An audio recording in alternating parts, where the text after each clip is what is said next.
Tragico incidente lungo la statale del Santo a Loreggia, tremendo impatto tra due mezzi pesanti e un'auto, morto un cinquantenne, gravissima una donna al traffico in tilt. Giallo a Breganze per la morte del 52enne ex giocatore di hockey su pista Marco Conte, trovato privo di vita in un fossato, colpito da maloro o urtato da un'auto poi fuggita. La procura apre un'inchiesta e si indaga per omicidio colposo sulla morte di Pietro Monici, il vigile del fuoco volontario travolto e ucciso da un albero mentre pescava a Treviso. Sotto la lente le mail di segnalazione al comune e al genio civile. Lite in famiglia degenera in accoltellamento a San Donà di Piave. Ventenne albanese colpito all'addoma da un parente 66enne, è in condizioni critiche, fermato l'aggressore.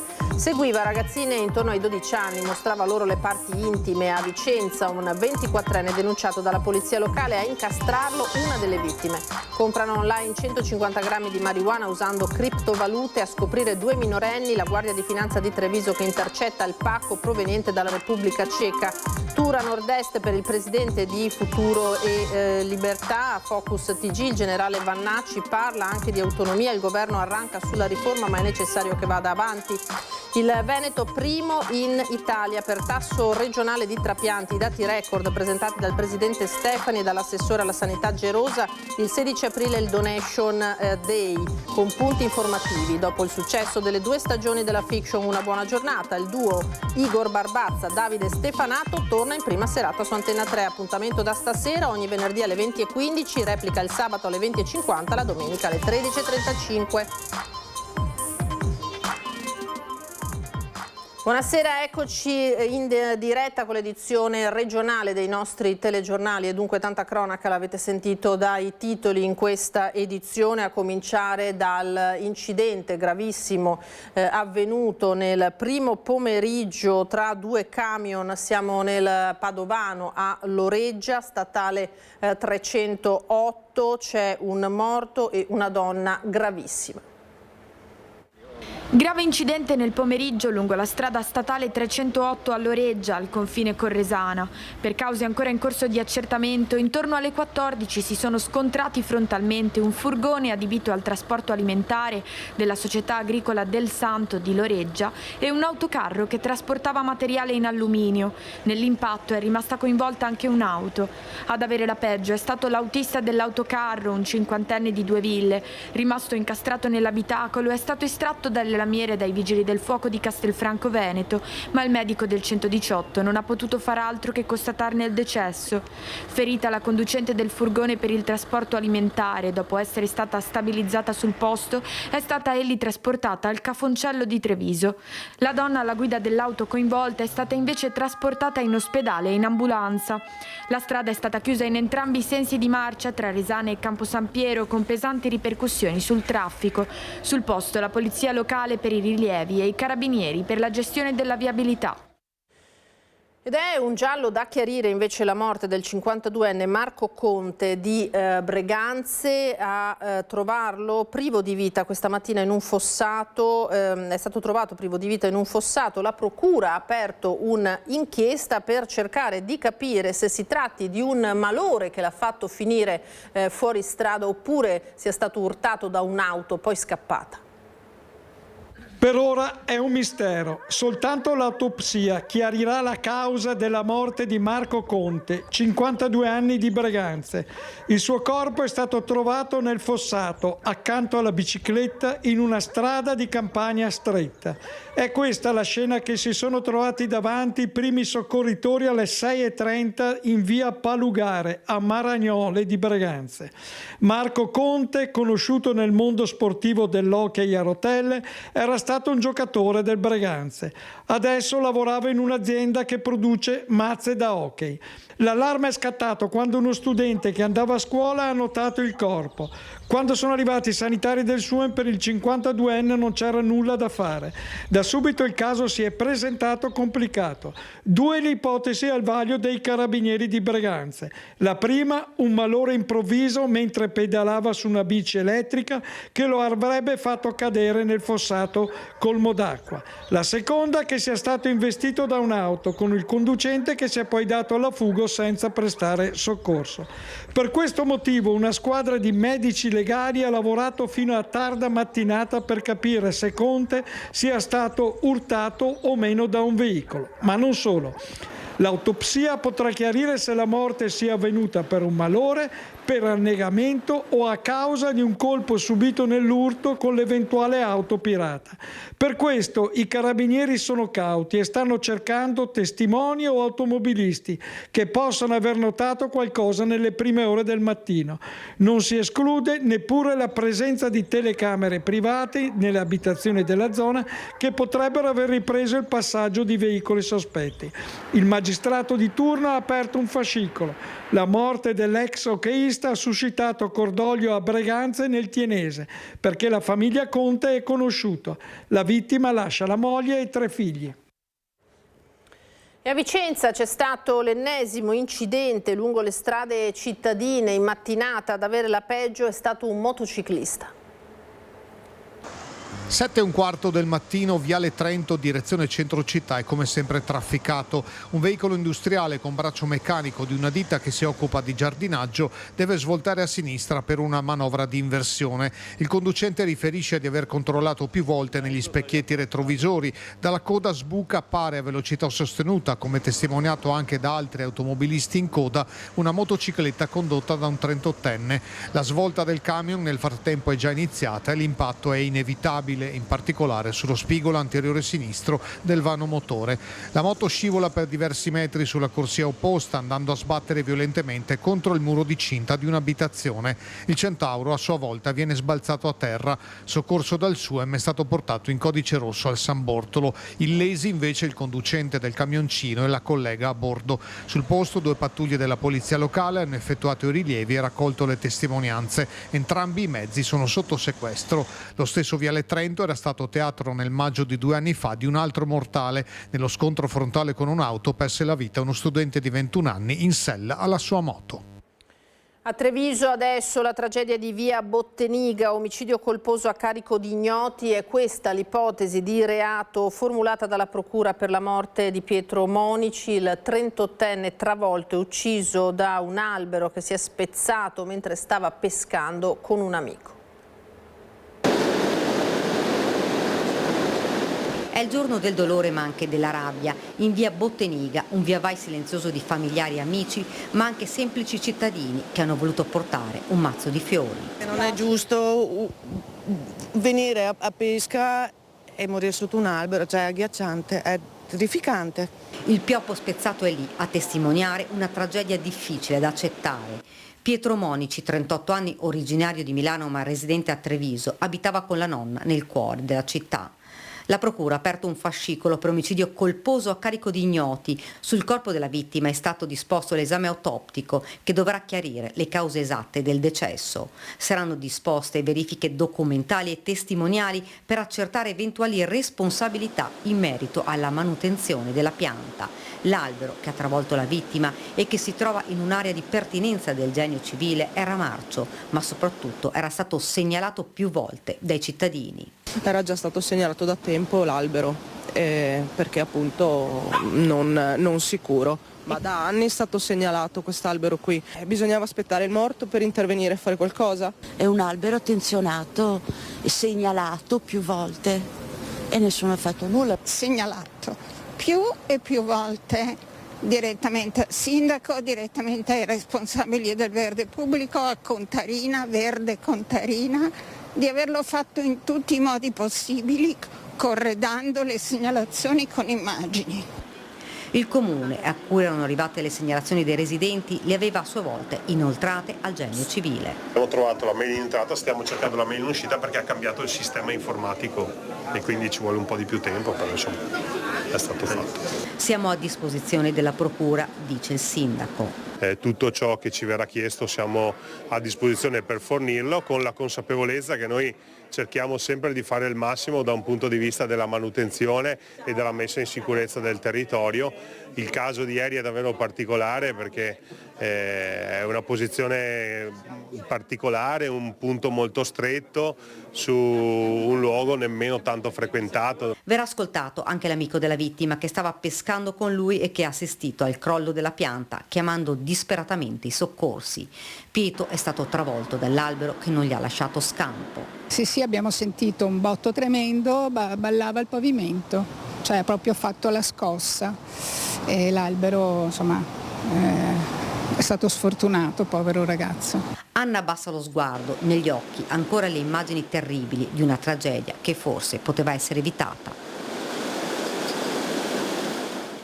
E questo 38enne morto schiacciato dall'albero mentre pescava era in procinto di entrare a tutti gli effetti nel corpo dei vigili del fuoco. Abbiamo raccolto il ricordo commosso del comandante provinciale dei vigili del fuoco di Treviso. Un ragazzo, come me l'hanno descritto, dal cuore d'oro. Tutti quanti mi continuano a parlare di un ragazzo sorridente, una persona piena, una personalità poliedrica, con tante passioni, e purtroppo è stato vittima proprio di una di queste sue passioni. Le tante passioni, la generosità, il suo altruismo al punto da voler trasformare l'impegno verso gli altri in un lavoro. Pietro Monici viene ricordato così dai colleghi del comando dei Vigili del Fuoco di Treviso, dove aveva iniziato dal 2015 a prestare servizio. Ha prestato servizio nel comando di Treviso in modalità discontinua e che era in attesa della procedura di completamento della stabilizzazione per diventare vigile del fuoco a tempo indeterminato. Fino a qualche anno fa aveva operato a tempo determinato sia nella sede centrale di via Santa Barbara sia nei distaccamenti di Mota di Livenza e Conegliano, affiancando per periodi di una ventina di giorni colleghi permanenti, operando con loro a tutti gli effetti. Originario di Milano, Monici era iscritto all'albo dei pompieri dal 2011. A breve avrebbe dovuto frequentare il corso di formazione per allievi vigili del fuoco presso le scuole centrali antincendi di Roma. Con ogni probabilità nel giro di un anno sarebbe stato stabilizzato.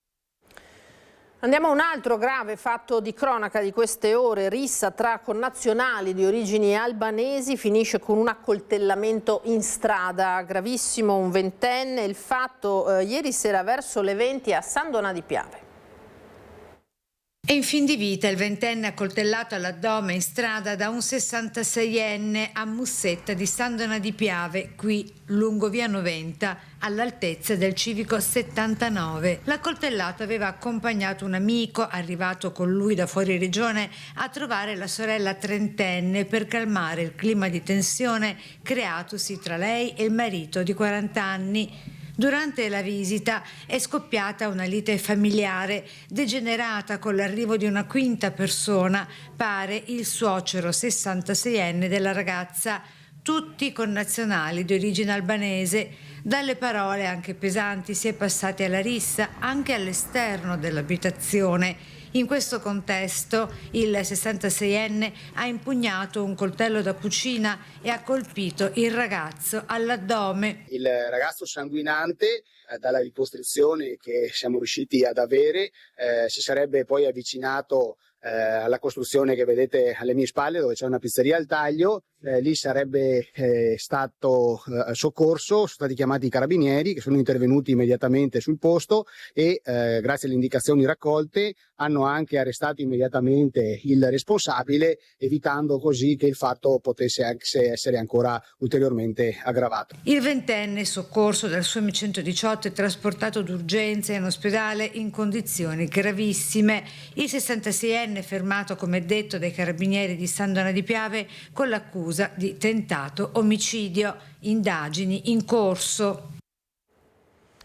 Atti osceni in luogo pubblico, è questa l'accusa nei confronti di un 24enne vicentino che ha molestato alcune ragazzine.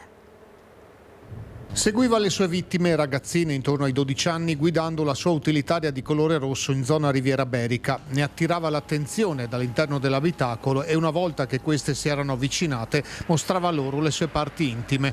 Un 24enne italiano residente fuori città è stato riconosciuto come autore di almeno 2 episodi di esibizionismo, sempre di pomeriggio, il 20 e il 26 marzo, lungo via Einaudi, nella zona degli impianti sportivi di Santa Croce. Un'importante operazione anche perché è stata svolta con grandissima rapidità. Il molestatore stava creando disagio pesante nei quartieri della Riviera Berica, ragazzine che erano state oggetto delle sue molestie, le famiglie erano molto preoccupate, per cui voglio sottolineare e ringraziare per il lavoro la polizia locale per la prontezza con cui sono riusciti a identificare il responsabile. Per diversi giorni le ragazzine del quartiere sono uscite di casa solo accompagnate dai genitori e l'allerta si è estesa anche all'area in cui era stata rafforzata la vigilanza del progetto Scuole Sicure. Determinante per la soluzione del caso è stata la prontezza di una delle vittime che ha fotografato l'auto e la targa del presunto molestatore. Sicuramente grazie a queste ragazzine siamo riusciti ad ottenere questo risultato e grazie anche al sistema di videosorveglianza cittadino che ci ha concesso di verificare che effettivamente quella persona che è stata identificata poi ha commesso quella tipologia di reato. Comprano online 150 grammi di marijuana usando criptovalute. A scoprire 2 minorenni la Guardia di Finanza di Treviso che intercetta il pacco proveniente dalla Repubblica Ceca con i 2 giovanissimi che sono stati poi denunciati. Droga ordinata online, minorenni e criptovalute, una combo micidiale che ha messo nei guai 2 minorenni del Trevigiano che l'avevano ordinata anche sotto falso nome, ma la Guardia di Finanza di Treviso li ha scoperti ugualmente, tracciando il pacco che proveniva dalla Repubblica Ceca e destinato ad un punto di ritiro all'interno di un centro commerciale. Dopo qualche ora di appostamento i militari hanno individuato un ragazzo minorenne che si è avvicinato al locker e lo ha aperto attraverso l'utilizzo del suo cellulare. Delle successive attività di polizia giudiziaria hanno permesso di individuare un secondo destinatario del stupefacente, anch'esso minorenne. Le successive attività di perquisizione domiciliare svolte nei confronti dei 2 soggetti hanno permesso di rinvenire 3 bilancini di precisione, 5 grinder, che sono degli strumenti utilizzati per frantumare lo stupefacente, e oltre che numerose bustine di cellophane che servivano appunto per confezionare le dosi. E per non farsi tracciare, i ragazzini avevano usato un pagamento in criptovalute scoperto analizzando i cellulari dei minorenni. Questo per rendere più difficilmente individuabile il fornitore, nei confronti del quale ovviamente sono in corso degli approfondimenti per ricostruire l'intera filiera dello stupefacente. Un tempo si diceva che le criptovalute fossero il mezzo principale per traffici illeciti, in primis il riciclo di denaro. Per sé la criptovaluta non è né negativa né positiva. Certo, su determinati circuiti permette ancora una sorta di anonimato o comunque rende più difficile l'individuazione del reale destinatario della valuta e quindi viene utilizzata con l'idea di rendere più difficoltoso l'attività poi di ricostruzione della filiera da parte degli inquirenti.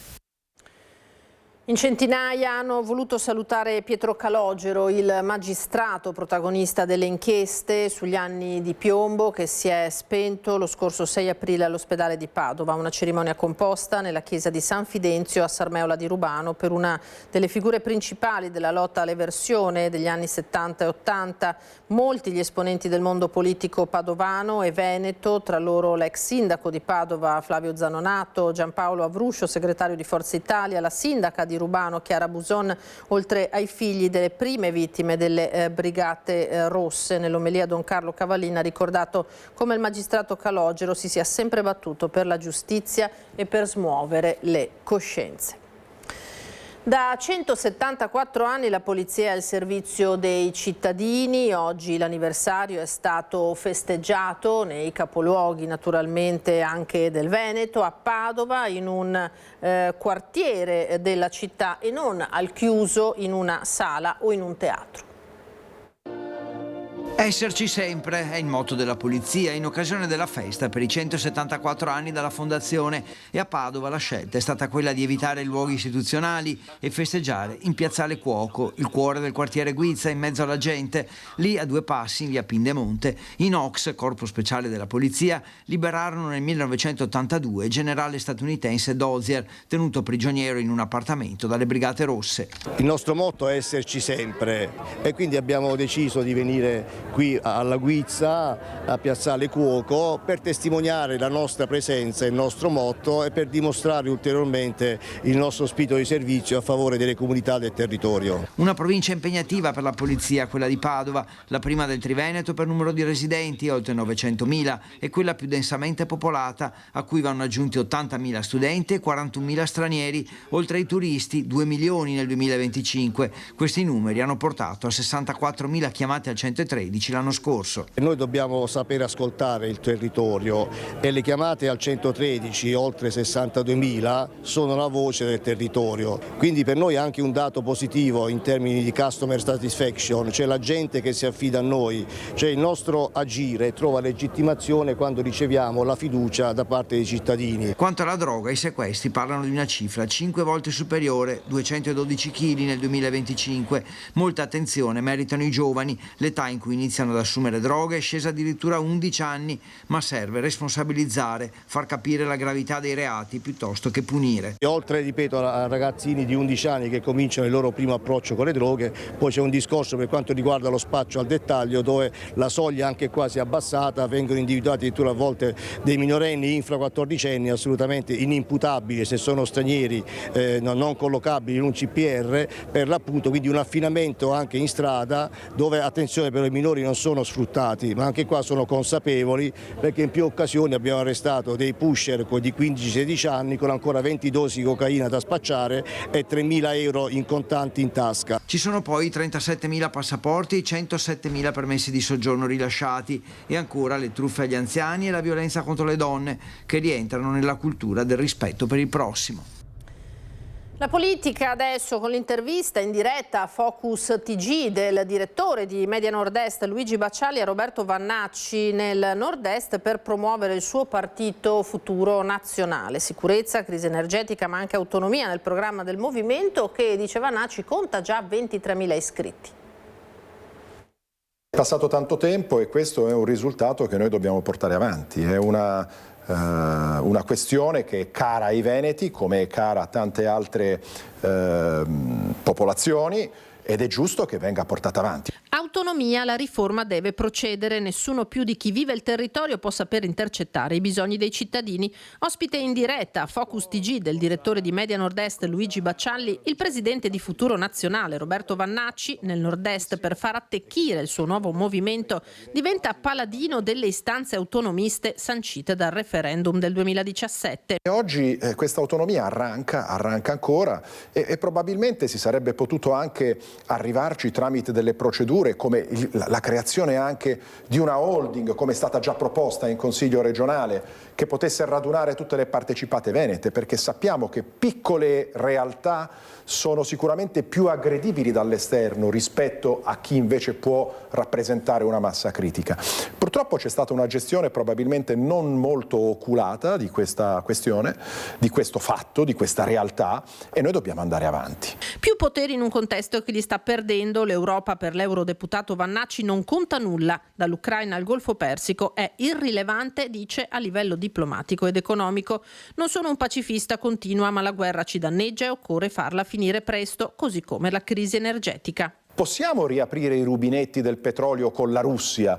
Tant'è vero che questi rubinetti non sono mai stati chiusi. Ci sono stati europei che nel solo 2025 hanno incrementato le importazioni di idrocarburi dalla Russia stessa. Quindi non vedo perché l'Europa, solo per una questione ideologica e dogmatica, non debba usare quelle leve che invece gli consentirebbero di fare gli interessi degli europei e degli italiani. Governo che intraprende strade sbagliate. Futuro Nazionale anche in Veneto si si propone come alternativa. Siamo, dice Vannacci, la destra vera e orgogliosa. Futuro Nazionale è un partito nato da pochissimo e che sta crescendo molto in fretta, direi quasi con un andamento esponenziale. Siamo già a 23.000 iscritti, più di 400 comitati costituenti in tutta Italia, che detta così sembra un numero con poco significato, ma facendo una media vuol dire almeno 20 comitati per ogni regione, e il Veneto si dimostra, come lo era stato anche prima, una regione particolarmente curiosa, fertile. Gli italiani, continua Vannacci, hanno bisogno di risposte concrete in tempi ragionevoli su molti fronti, sicurezza compresa, e torna il tema immigrazione. Oggi il 50% dei reati rapitori, quindi fondamentalmente furti e rapine, sono commessi dal 9% della popolazione che è straniera. Quindi c'è una propensione alla delinquenza della popolazione straniera di 6-7 volte più alta rispetto alla popolazione italiana. Soggetti che dovrebbero essere rimpatriati, conclude Vannacci. Purtroppo non c'è stato il cambio di passo con questo nuovo governo, che probabilmente non ha fatto abbastanza, non ha forse trovato un terreno fertile per implementare quelle modifiche che aveva in mente, e noi però siamo qua per dare una sveglia.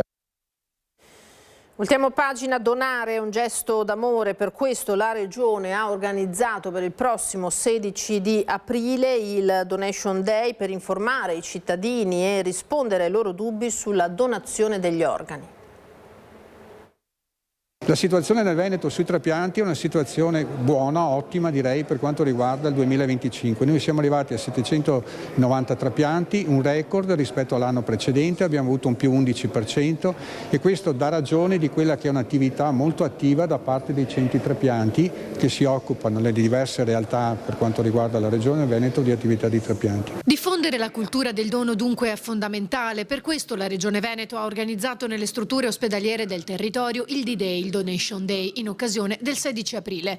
È stato presentato a Palazzo Grandi Stazioni. È necessario per salvare nuove vite. Quando si salva una vita si fa il dono più grande che si possa fare. E ovviamente quello che conta da parte nostra, parlo sempre di responsabilità politica, è promuovere incontri di sensibilizzazione come questo. Grazie a questi incontri, grazie all'informazione, quindi grazie anche a tutti voi, si può promuovere la cultura della donazione, si possono salvare vite, si può assolvere ad una funzione straordinaria che possiamo avere tutti noi. Presente anche Mirko Bernardinello, il primo paziente in Italia ad aver ricevuto un cuore da donatore a cuore fermo.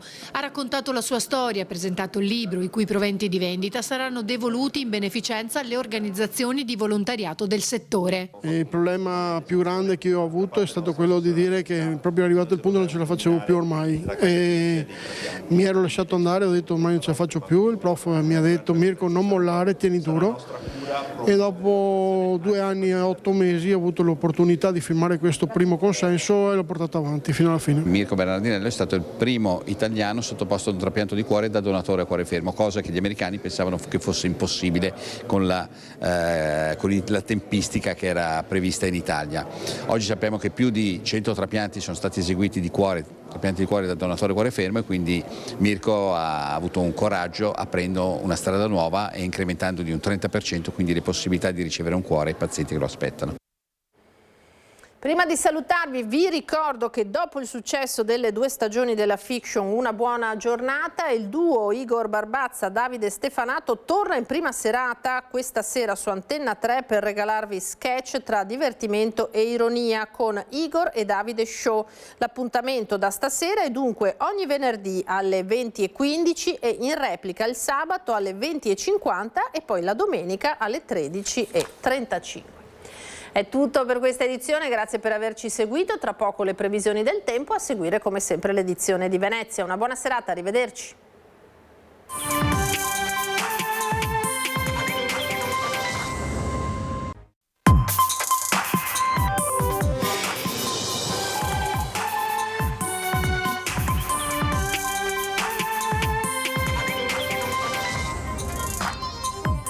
Tragico incidente lungo la statale del Santo a Loreggia, tremendo impatto tra 2 mezzi pesanti e un'auto, morto un 50enne, gravissima una donna al traffico in tilt. Giallo a Breganze per la morte del 52enne ex giocatore di hockey su pista Marco Conte, trovato privo di vita in un fossato, colpito da maloro o urtato da un'auto poi fuggita. La procura apre un'inchiesta e si indaga per omicidio colposo sulla morte di Pietro Monici, il vigile del fuoco volontario travolto e ucciso da un albero mentre pescava a Treviso. Sotto la lente le mail di segnalazioni al comune e al genio civile. Lite in famiglia degenera in accoltellamento a San Donà di Piave. Ventenne albanese colpito all'addoma da un parente 66enne, è in condizioni critiche, fermato l'aggressore. Seguiva ragazzine intorno ai 12 anni, mostrava loro le parti intime. A Vicenza un 24enne denunciato dalla polizia locale, a incastrarlo una delle vittime. Comprano online 150 grammi di marijuana usando criptovalute, a scoprire 2 minorenni. La Guardia di Finanza di Treviso che intercetta il pacco proveniente dalla Repubblica Ceca. Tour a nord-est per il presidente di Futuro e Libertà, Focus TG, il generale Vannacci parla anche di autonomia, il governo arranca sulla riforma ma è necessario che vada avanti. Il Veneto primo in Italia per tasso regionale di trapianti, i dati record presentati dal presidente Stefani e dall'assessore alla sanità Gerosa. Il 16 aprile il Donation Day con punti informativi. Dopo il successo delle 2 stagioni della fiction Una buona giornata, il duo Igor Barbazza, Davide Stefanato torna in prima serata su Antenna 3. Appuntamento da stasera, ogni venerdì alle 20:15, replica il sabato alle 20:50, la domenica alle 13:35. Buonasera, eccoci in diretta con l'edizione regionale dei nostri telegiornali e dunque tanta cronaca l'avete sentito dai titoli in questa edizione, a cominciare dall'incidente gravissimo avvenuto nel primo pomeriggio tra 2 camion. Siamo nel Padovano a Loreggia, statale 308, c'è un morto e una donna gravissima. Grave incidente nel pomeriggio lungo la strada statale 308 a Loreggia, al confine con Resana. Per cause ancora in corso di accertamento, intorno alle 14 si sono scontrati frontalmente un furgone adibito al trasporto alimentare della società agricola Del Santo di Loreggia e un autocarro che trasportava materiale in alluminio. Nell'impatto è rimasta coinvolta anche un'auto. Ad avere la peggio è stato l'autista dell'autocarro, un 50enne di 2 ville. Rimasto incastrato nell'abitacolo, è stato estratto dalle lamiere dai vigili del fuoco di Castelfranco Veneto, ma il medico del 118 non ha potuto far altro che constatarne il decesso. Ferita la conducente del furgone per il trasporto alimentare, dopo essere stata stabilizzata sul posto, è stata trasportata al Cafoncello di Treviso. La donna alla guida dell'auto coinvolta è stata invece trasportata in ospedale in ambulanza. La strada è stata chiusa in entrambi i sensi di marcia tra Resana e Campo San Piero, con pesanti ripercussioni sul traffico. Sul posto la polizia locale per i rilievi e i carabinieri per la gestione della viabilità. Ed è un giallo da chiarire invece la morte del 52enne Marco Conte di Breganze. A trovarlo privo di vita questa mattina in un fossato, è stato trovato privo di vita in un fossato. La procura ha aperto un'inchiesta per cercare di capire se si tratti di un malore che l'ha fatto finire fuori strada oppure sia stato urtato da un'auto poi scappata. Per ora è un mistero, soltanto l'autopsia chiarirà la causa della morte di Marco Conte, 52 anni di Breganze. Il suo corpo è stato trovato nel fossato, accanto alla bicicletta, in una strada di campagna stretta. È questa la scena che si sono trovati davanti i primi soccorritori alle 6:30 in via Palugare, a Maragnole di Breganze. Marco Conte, conosciuto nel mondo sportivo dell'hockey a rotelle, era stato un giocatore del Breganze. Adesso lavorava in un'azienda che produce mazze da hockey. L'allarme è scattato quando uno studente che andava a scuola ha notato il corpo. Quando sono arrivati i sanitari del SUEM, per il 52enne non c'era nulla da fare. Da subito il caso si è presentato complicato. 2 le ipotesi al vaglio dei carabinieri di Breganze. La prima, un malore improvviso mentre pedalava su una bici elettrica che lo avrebbe fatto cadere nel fossato colmo d'acqua. La seconda, che sia stato investito da un'auto con il conducente che si è poi dato alla fuga senza prestare soccorso. Per questo motivo una squadra di medici legali ha lavorato fino a tarda mattinata per capire se Conte sia stato urtato o meno da un veicolo. Ma non solo.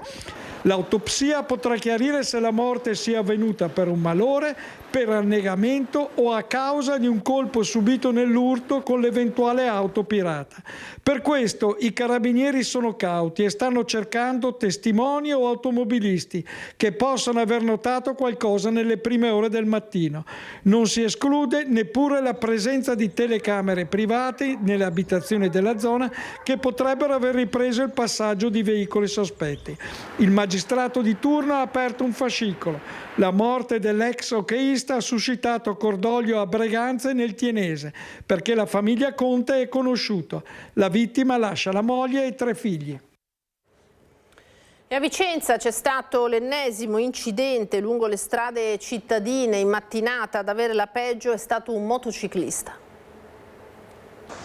7:15 del mattino, Viale Trento, direzione centro città, è come sempre trafficato. Un veicolo industriale con braccio meccanico di una ditta che si occupa di giardinaggio deve svoltare a sinistra per una manovra di inversione. Il conducente riferisce di aver controllato più volte negli specchietti retrovisori. Dalla coda sbuca, appare a velocità sostenuta, come testimoniato anche da altri automobilisti in coda, una motocicletta condotta da un 38enne.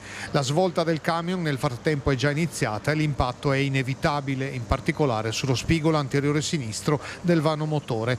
La moto scivola per diversi metri sulla corsia opposta, andando a sbattere violentemente contro il muro di cinta di un'abitazione. Il Centauro a sua volta viene sbalzato a terra. Soccorso dal SUEM, è stato portato in codice rosso al San Bortolo. Illesi invece il conducente del camioncino e la collega a bordo. Sul posto 2 pattuglie della polizia locale hanno effettuato i rilievi e raccolto le testimonianze. Entrambi i mezzi sono sotto sequestro. Lo stesso Viale Trento era stato teatro nel maggio di 2 anni fa di un altro mortale. Nello scontro frontale con un'auto perse la vita uno studente di 21 anni in sella alla sua moto.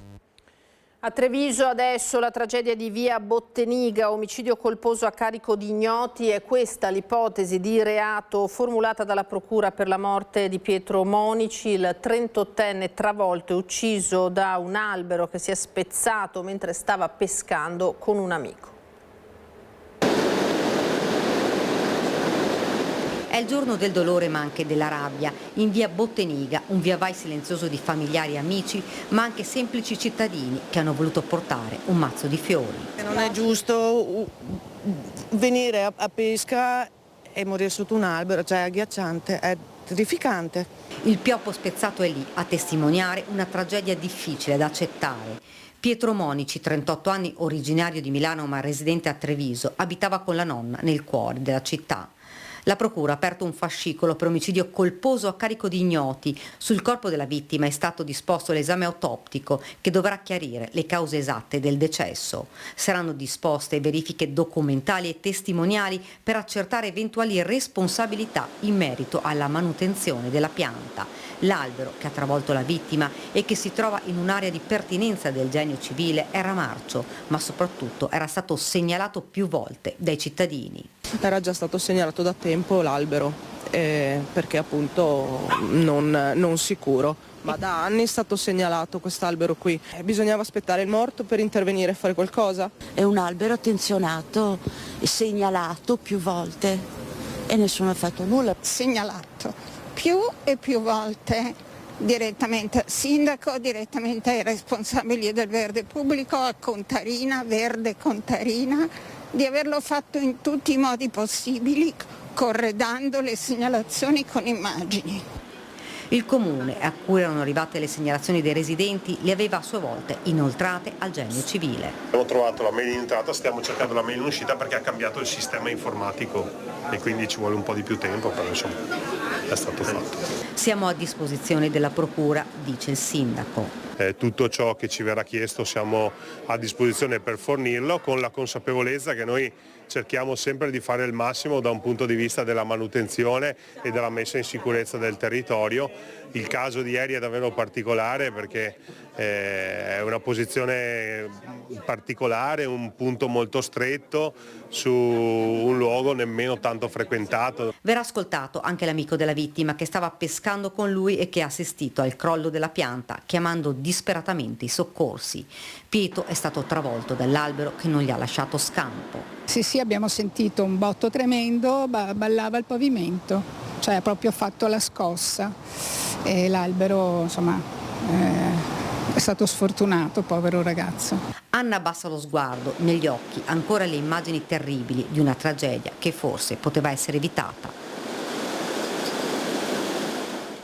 E questo 38enne morto schiacciato dall'albero mentre pescava era in procinto di entrare a tutti gli effetti nel corpo dei vigili del fuoco. Abbiamo raccolto il ricordo commosso del comandante provinciale dei vigili del fuoco di Treviso.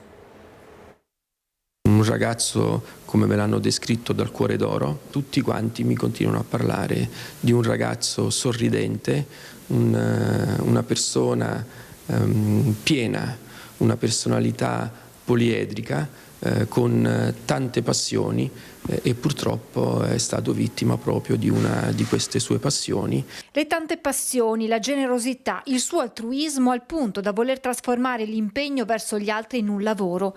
Pietro Monici viene ricordato così dai colleghi del comando dei Vigili del Fuoco di Treviso, dove aveva iniziato dal 2015 a prestare servizio. Ha prestato servizio nel comando di Treviso in modalità discontinua e che era in attesa della procedura di completamento della stabilizzazione per diventare vigile del fuoco a tempo indeterminato. Fino a qualche anno fa aveva operato a tempo determinato sia nella sede centrale di via Santa Barbara sia nei distaccamenti di Mota di Livenza e Conegliano, affiancando per periodi di una ventina di giorni colleghi permanenti, operando con loro a tutti gli effetti. Originario di Milano, Monici era iscritto all'albo dei pompieri dal 2011. A breve avrebbe dovuto frequentare il corso di formazione per allievi vigili del fuoco presso le scuole centrali antincendi di Roma. Con ogni probabilità nel giro di un anno sarebbe stato stabilizzato. Andiamo a un altro grave fatto di cronaca di queste ore. Rissa tra connazionali di origini albanesi finisce con un accoltellamento in strada. Gravissimo, un ventenne. Il fatto ieri sera verso le 20 a San Donà di Piave. È in fin di vita il ventenne accoltellato all'addome in strada da un 66enne a Mussetta di San Donà di Piave, qui lungo via Noventa, all'altezza del civico 79. L'accoltellato aveva accompagnato un amico arrivato con lui da fuori regione a trovare la sorella trentenne per calmare il clima di tensione creatosi tra lei e il marito di 40 anni. Durante la visita è scoppiata una lite familiare, degenerata con l'arrivo di una quinta persona, pare il suocero 66enne della ragazza, tutti connazionali di origine albanese. Dalle parole anche pesanti si è passati alla rissa anche all'esterno dell'abitazione. In questo contesto il 66enne ha impugnato un coltello da cucina e ha colpito il ragazzo all'addome. Il ragazzo sanguinante, dalla ricostruzione che siamo riusciti ad avere, si sarebbe poi avvicinato alla costruzione che vedete alle mie spalle, dove c'è una pizzeria al taglio. Lì sarebbe stato soccorso, sono stati chiamati i carabinieri che sono intervenuti immediatamente sul posto e grazie alle indicazioni raccolte hanno anche arrestato immediatamente il responsabile, evitando così che il fatto potesse anche essere ancora ulteriormente aggravato. Il ventenne, soccorso dal SUAMI 118, è trasportato d'urgenza in ospedale in condizioni gravissime. Il 66enne fermato, come detto, dai carabinieri di San Donà di Piave con l'accusa di tentato omicidio. Indagini in corso.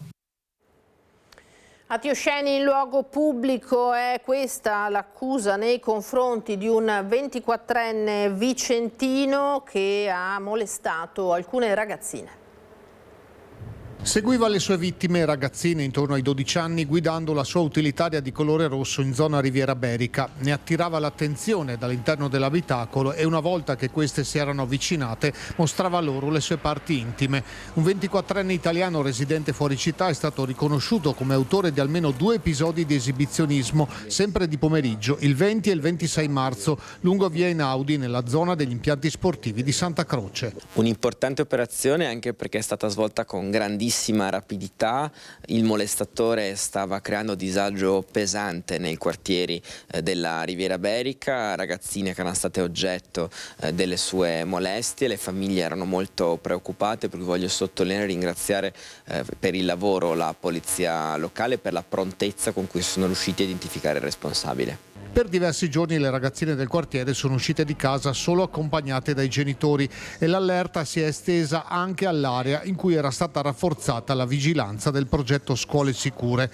Determinante per la soluzione del caso è stata la prontezza di una delle vittime che ha fotografato l'auto e la targa del presunto molestatore. Sicuramente grazie a queste ragazzine siamo riusciti ad ottenere questo risultato e grazie anche al sistema di videosorveglianza cittadino che ci ha concesso di verificare che effettivamente quella persona che è stata identificata poi ha commesso quella tipologia di reato. Comprano online 150 grammi di marijuana usando criptovalute. A scoprire 2 minorenni la Guardia di Finanza di Treviso che intercetta il pacco proveniente dalla Repubblica Ceca con i 2 giovanissimi che sono stati poi denunciati. Droga ordinata online, minorenni e criptovalute, una combo micidiale che ha messo nei guai 2 minorenni del Trevigiano che l'avevano ordinata anche sotto falso nome, ma la Guardia di Finanza di Treviso li ha scoperti ugualmente, tracciando il pacco che proveniva dalla Repubblica Ceca e destinato ad un punto di ritiro all'interno di un centro commerciale. Dopo qualche ora di appostamento i militari hanno individuato un ragazzo minorenne che si è avvicinato al locker e lo ha aperto attraverso l'utilizzo del suo cellulare. Delle successive attività di polizia giudiziaria hanno permesso di individuare un secondo destinatario del stupefacente, anch'esso minorenne.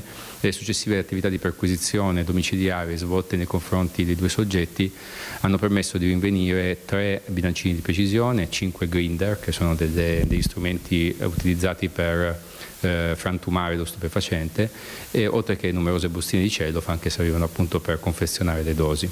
E per non farsi tracciare, i ragazzini avevano usato un pagamento in criptovalute, scoperto analizzando i cellulari dei minorenni. Questo per rendere più difficilmente individuabile il fornitore, nei confronti del quale ovviamente sono in corso degli approfondimenti per ricostruire l'intera filiera dello stupefacente. Un tempo si diceva che le criptovalute fossero il mezzo principale per traffici illeciti, in primis il riciclo di denaro. Per sé la criptovaluta non è né negativa né positiva. Certo, su determinati circuiti permette ancora una sorta di anonimato o comunque rende più difficile l'individuazione del reale destinatario della valuta e quindi viene utilizzata con l'idea di rendere più difficoltoso l'attività poi di ricostruzione della filiera da parte degli inquirenti.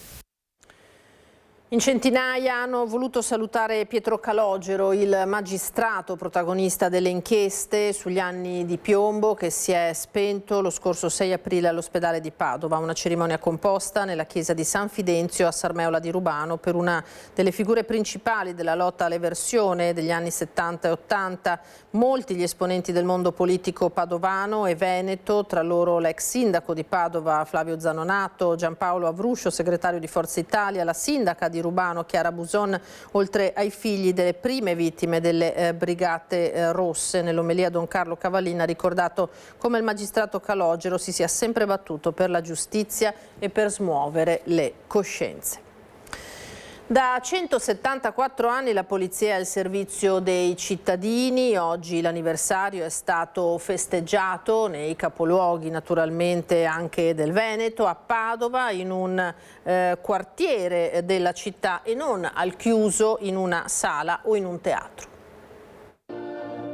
Esserci sempre è il motto della polizia in occasione della festa per i 174 anni dalla fondazione, e a Padova la scelta è stata quella di evitare luoghi istituzionali e festeggiare in Piazzale Cuoco, il cuore del quartiere Guizza, in mezzo alla gente. Lì, a 2 passi, in via Pindemonte, i NOX, corpo speciale della polizia, liberarono nel 1982 il generale statunitense Dozier, tenuto prigioniero in un appartamento dalle Brigate Rosse. Il nostro motto è esserci sempre e quindi abbiamo deciso di venire qui alla Guizza, a Piazzale Cuoco, per testimoniare la nostra presenza, il nostro motto e per dimostrare ulteriormente il nostro spirito di servizio a favore delle comunità del territorio. Una provincia impegnativa per la polizia, quella di Padova, la prima del Triveneto per numero di residenti, oltre 900.000, e quella più densamente popolata, a cui vanno aggiunti 80.000 studenti e 41.000 stranieri, oltre ai turisti 2 milioni nel 2025. Questi numeri hanno portato a 64.000 chiamate al 113 2014, l'anno scorso. Noi dobbiamo sapere ascoltare il territorio e le chiamate al 113, oltre 62.000, sono la voce del territorio. Quindi per noi è anche un dato positivo in termini di customer satisfaction, cioè la gente che si affida a noi, cioè il nostro agire trova legittimazione quando riceviamo la fiducia da parte dei cittadini. Quanto alla droga, i sequestri parlano di una cifra 5 volte superiore, 212 kg nel 2025.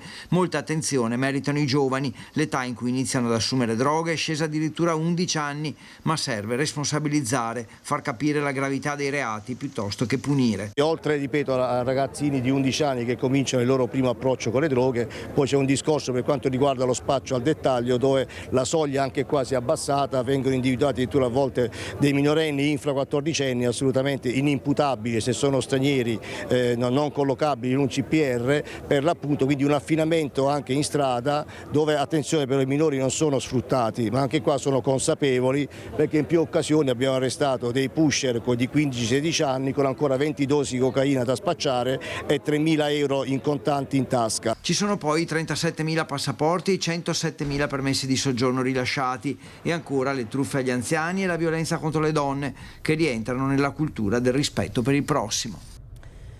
La politica adesso con l'intervista in diretta a Focus TG del direttore di Media Nord-Est Luigi Bacciali a Roberto Vannacci nel Nord-Est per promuovere il suo partito Futuro Nazionale. Sicurezza, crisi energetica ma anche autonomia nel programma del movimento che, dice Vannacci, conta già 23.000 iscritti.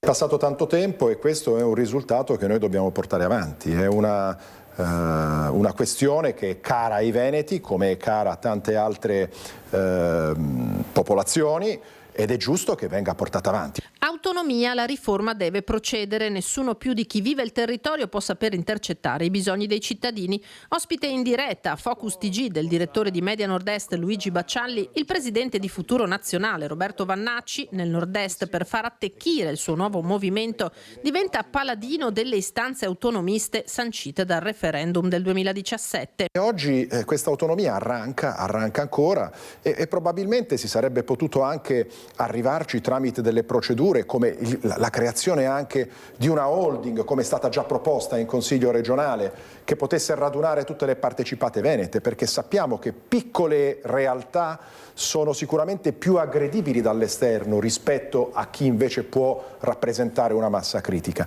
Purtroppo c'è stata una gestione probabilmente non molto oculata di questa questione, di questo fatto, di questa realtà, e noi dobbiamo andare avanti.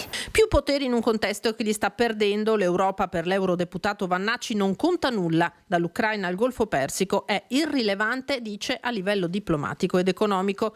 Non sono un pacifista, continua, ma la guerra ci danneggia e occorre farla finire presto, così come la crisi energetica. Possiamo riaprire i rubinetti del petrolio con la Russia? Tant'è vero che questi rubinetti non sono mai stati chiusi. Ci sono stati europei che nel solo 2025 hanno incrementato le importazioni di idrocarburi dalla Russia stessa. Quindi non vedo perché l'Europa, solo per una questione ideologica e dogmatica, non debba usare quelle leve che invece gli consentirebbero di fare gli interessi degli europei e degli italiani. Governo che intraprende strade sbagliate. Futuro Nazionale anche in Veneto si propone come alternativa. Siamo, dice Vannacci, la destra vera e orgogliosa. Futuro Nazionale è un partito nato da pochissimo e che sta crescendo molto in fretta, direi quasi con un andamento esponenziale. Siamo già a 23.000 iscritti, più di 400 comitati costituenti in tutta Italia, che detta così sembra un numero con poco significato, ma facendo una media vuol dire almeno 20 comitati per ogni regione, e il Veneto si dimostra, come lo era stato anche prima, una regione particolarmente curiosa, fertile. Gli italiani, continua Vannacci, hanno bisogno di risposte concrete in tempi ragionevoli su molti fronti, sicurezza compresa, e torna il tema immigrazione. Oggi il 50% dei reati rapitori, quindi fondamentalmente furti e rapine, sono commessi dal 9% della popolazione che è straniera. Quindi c'è una propensione alla delinquenza della popolazione straniera di 6-7 volte più alta rispetto alla popolazione italiana. Soggetti che dovrebbero essere rimpatriati, conclude Vannacci. Purtroppo non c'è stato il cambio di passo con questo nuovo governo, che probabilmente non ha fatto abbastanza, non ha forse trovato un terreno fertile per implementare quelle modifiche che aveva in mente, e noi però siamo qua per dare una sveglia. Ultima pagina, donare è un gesto d'amore, per questo la Regione ha organizzato per il prossimo 16 di aprile il Donation Day per informare i cittadini e rispondere ai loro dubbi sulla donazione degli organi. La situazione nel Veneto sui trapianti è una situazione buona, ottima direi per quanto riguarda il 2025. Noi siamo arrivati a 790 trapianti, un record rispetto all'anno precedente, abbiamo avuto un più 11% e questo dà ragione di quella che è un'attività molto attiva da parte dei centri trapianti che si occupano nelle diverse realtà per quanto riguarda la Regione Veneto di attività di trapianti. Diffondere la cultura del dono dunque è fondamentale, per questo la Regione Veneto ha organizzato nelle strutture ospedaliere del territorio il D-Day, il Donation Day, in occasione del 16 aprile. È stato presentato a Palazzo Grandi Stazioni. È necessario per salvare nuove vite. Quando si salva una vita si fa il dono più grande che si possa fare e ovviamente quello che conta da parte nostra, parlo sempre di responsabilità politica, è promuovere incontri di sensibilizzazione come questo. Grazie a questi incontri, grazie all'informazione, quindi grazie anche a tutti voi, si può promuovere la cultura della donazione, si possono salvare vite, si può assolvere ad una funzione straordinaria che possiamo avere tutti noi. Presente anche Mirko Bernardinello, il primo paziente in Italia ad aver ricevuto un cuore da donatore a cuore fermo. Ha raccontato la sua storia, ha presentato il libro i cui proventi di vendita saranno devoluti in beneficenza alle organizzazioni di volontariato del settore. Il problema più grande che io ho avuto è stato quello di dire che proprio arrivato il punto non ce la facevo più ormai e mi ero lasciato andare, ho detto ormai non ce la faccio più, il prof mi ha detto Mirko non mollare, tieni duro e dopo 2 anni e 8 mesi ho avuto l'opportunità di firmare questo primo consenso e l'ho portato avanti fino alla fine. Mirko Bernardinello è stato il primo italiano sottoposto ad un trapianto di cuore da donatore a cuore fermo, cosa che gli americani pensavano che fosse impossibile con la tempistica che era prevista in Italia. Oggi sappiamo che più di 100 trapianti sono stati eseguiti di cuore, trapianti di cuore da donatore cuore fermo e quindi Mirko ha avuto un coraggio aprendo una strada nuova e incrementando di un 30% quindi le possibilità di ricevere un cuore ai pazienti che lo aspettano. Prima di salutarvi vi ricordo che dopo il successo delle 2 stagioni della fiction Una buona giornata, il duo Igor Barbazza-Davide Stefanato torna in prima serata questa sera su Antenna 3 per regalarvi sketch tra divertimento e ironia con Igor e Davide Show. L'appuntamento da stasera è dunque ogni venerdì alle 20:15 e in replica il sabato alle 20:50 e poi la domenica alle 13:35. È tutto per questa edizione, grazie per averci seguito. Tra poco le previsioni del tempo, a seguire come sempre l'edizione di Venezia. Una buona serata, arrivederci.